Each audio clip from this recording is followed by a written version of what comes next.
Hello and welcome to the Daily Message. I found a prayer that I think is apropos at this time.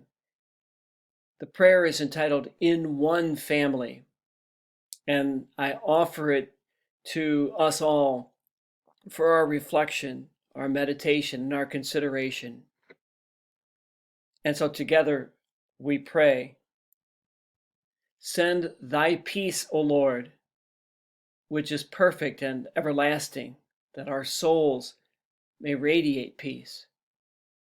Send thy peace, O Lord, that we may think, act, and speak harmoniously.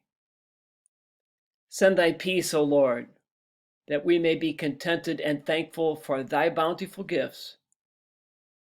Send thy peace, O Lord, that amidst our worldly strife, we may enjoy thy bliss.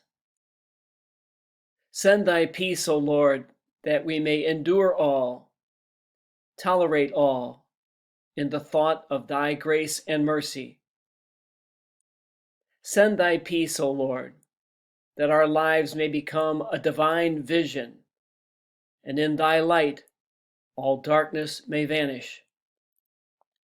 Send thy peace, O Lord, our Father and Mother, that we, thy children on earth, may unite in one family.